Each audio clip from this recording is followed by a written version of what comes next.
Qualitative research के बारे में ज़रा पढ़ते हैं कि क्वालिटेटिव रिसर्च क्या होता है। तो सबसे पहले assumptions of the qualitative paradigm. Paradigm किसे कहते हैं? एक सोच, लोगों की सोच इस बारे में क्या है, ठीक है। तो लोग एजम्पशंस किसे कहते हैं? एज्यूम करना या फ़र्ज़ करना, ठीक है।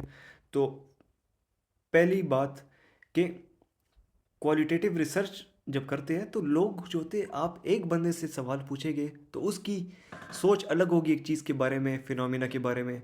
दूसरे से पूछेंगे, उसकी अलग सोच होगी। हर एक बंदा अलग अलग तरीके से सोचता है ना किसी भी चीज़ के बारे में।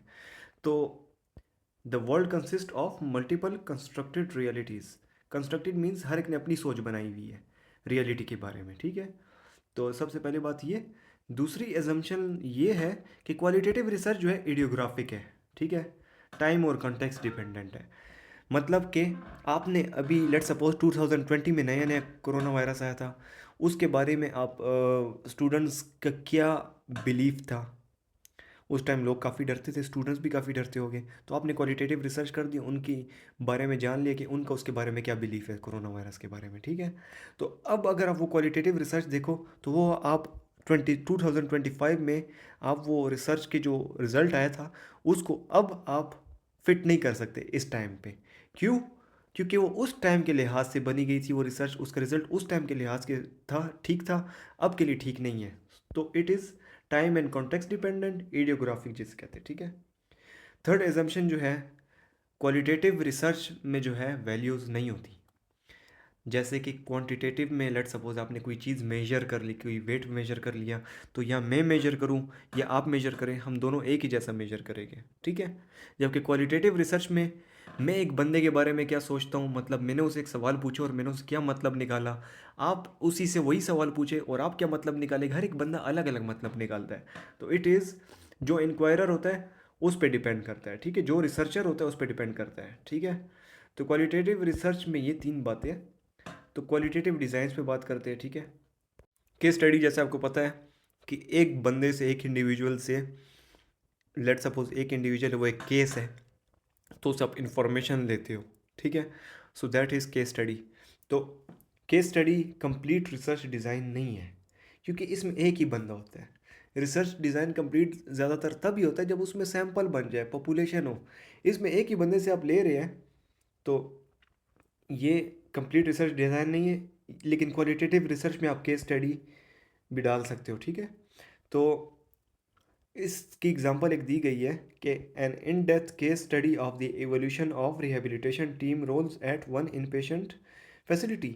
अब आप एक तो ह्यूमन को आप एक एज अ केस ले सकते हो और उस पर स्टडी कर सकते हो, या आप इवोल्यूशन देख रहे हो, रिहेबिलिटेशन टीम है एक जिसमें काफ़ी डिसिप्लिन के लोग हैं और वो एक इन पेशेंट रिहेबिलिटेशन फैसिलिटी में काम कर रहे हैं। आप देखते हो वक्त के साथ साथ इनमें क्या चेंजेस आती है, क्या इसमें हो रहा है। तो इवोल्यूशन आप देख रहे हो तो वो एक केस स्टडी कहलाया जा सकता है, ठीक है।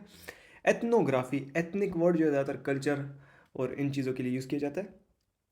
तो एथनोग्राफी पार्टिसिपेंट ऑब्जर्वेशन ये दूसरी टाइप ऑफ स्टडी डिज़ाइन है जो कि क्वालिटेटिव में यूज़ किया जा सकता है। तो इसमें जो है किसी के कल्चर के बारे में पढ़ना, किसी की आदत व अतवार, वो क्या क्या क्या बिलीफ रखती है, कोई एक ग्रुप हो, जैसे कि कोई विलेज है छोटी सी, या इस तरह कोई वर्शिपर्स है किसी एक स्पेसिफिक गॉड के, ठीक है।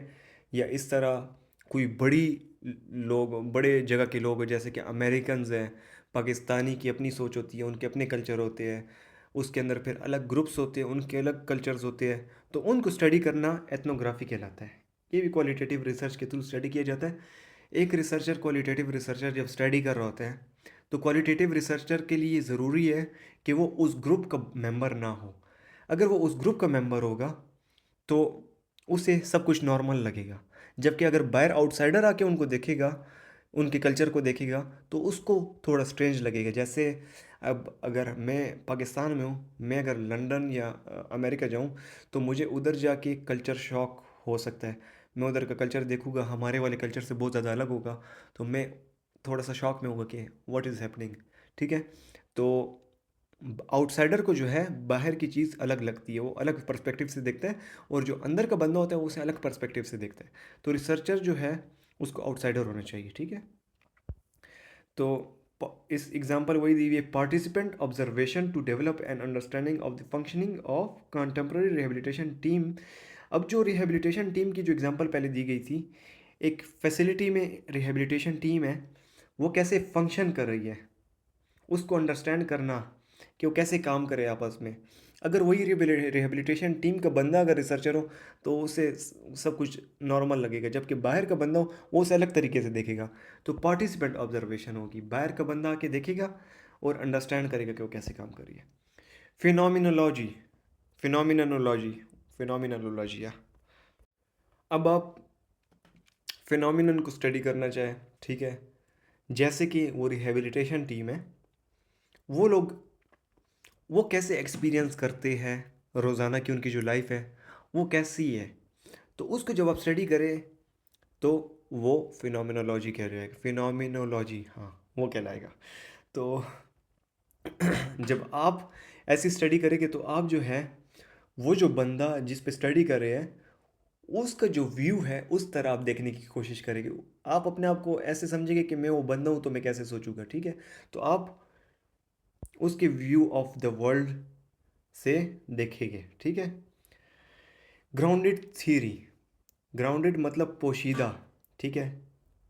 तो अब आपके पास एक थ्योरी ना हो और आप वक्त के साथ साथ डेटा ले और उसके थ्रू आपको एक और चीज़ मिले और उससे फिर कुछ और, तो इधर क्या लिखा हुआ है, consist of systematic inductive guidelines, एक के बाद एक सिस्टमैटिक, ठीक है, एक के बाद एक इंडक्टिव, एक चीज़ से आपको दूसरी चीज़ निकली, ठीक है। Guidelines for collecting and analysing data to build middle range theoretical frameworks that explain the collected data.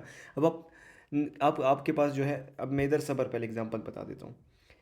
To develop a preliminary theory to explain how members of contemporary rehabilitation team work to provide।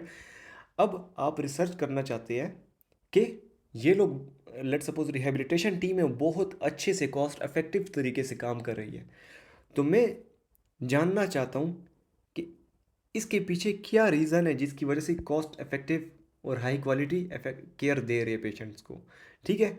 तो जब वो मैं जानना चाहूँगा तो आखिर में मेरे पास क्वालिटेटिव रिसर्च जब मैं करूँगा तो मैं आखिर में मेरे पास एक रिजल्ट आएगा ना, वो थ्योरी कहलाएगी ना, कि इसकी रीज़न ये थी कि इनके लेट सपोज इनके दरमियान कम्युनिकेशन अच्छी होती है, इफेक्टिव कम्युनिकेशन होती है रिहेबिलिटेशन टीम के मेंबर्स के दरमियान, तो उस वजह से केयर अच्छी देते हैं वो लोग, ठीक है, पेशेंट्स को। तो आखिर में मेरे पास रिजल्ट जो आएगा कि इट इज़ ड्यू टू जो अच्छी गुड कम्युनिकेशन, ठीक है, उनके दरमियान कम्युनिकेशन अच्छी है। तो मैंने एक थ्योरी बना ली है। मेरे पास स्टार्ट में कोई थ्योरी नहीं थी, जिस तरह इससे पहले था कि मैं अंडरस्टैंड करना चाहता हूँ उनके एक्सपीरियंस को, इस तरह कुछ। इसमें हमारे पास स्टार्ट में कुछ नहीं है।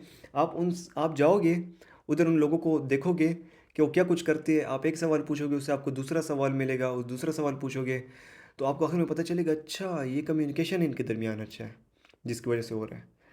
तो आप एनालिसिस करते हो डेटा का, उससे आपको एक चीज़ मिलती है, उसकी जब एनालिसिस करते हो उससे दूसरी चीज़ मिलती है और आखिर में आप रिजल्ट पे आ जाते हो, थ्योरी आपके पास बन जाती है, ठीक है। तो इसमें कंपेरेटिव मेथड भी कहलाता है, ठीक है। क्वालिटेटिव मेथड्स, क्वालिटेटिव रिसर्च में जो सैम्पलिंग होती है वो ज़्यादातर नॉन प्रोबेबिलिटी होती है। आप अपने मकसद के लिए कर रहे हो तो मकसद के रिलेटेड जो लोग हैं उनको ले लेते हो, ठीक है। इसमें सैम्पल साइज़ भी जो है छोटा होता है ज़्यादातर, ठीक है। डेटा कलेक्शन आप किसके थ्रू करते हो, क्वेश्चनियर्स हो गए, क्वेश्चनियर्स हो गए, फोकस ग्रुप हो गया, ऑब्जर्वेशन के थ्रू भी कर सकते हो। आप सिर्फ देख रहे हो उन लोगों को कि उनमें क्या चेंजेस आ रही है। लोगों के अलावा कोई और फिनोमिनन भी हो सकता है, उसको आप देख रहे हो और समझ रहे हो। डेटा एनालिसिस, जिस तरह इससे पहले जो वो होती है क्वांटिटेटिव रिसर्च, उसमें आपके पास क्वांटिटी होती है, उसकी आप स्टैटिस्टिक्स उस पर अप्लाई करते हो, मीन मोड ये चीज़ें अप्लाई कर सकते हो। इसमें ऐसा कुछ नहीं होता, इसमें आपके पास वैल्यूज़ नहीं होती। इसको आप थीमेटिक एनालिसिस करते हो, ठीक है। एक थीम को दूसरी थीम से लिंक करते हो और आखिर में आप नतीजे पे आते हो, या फ्रेमवर्क एनालिसिस करते हो।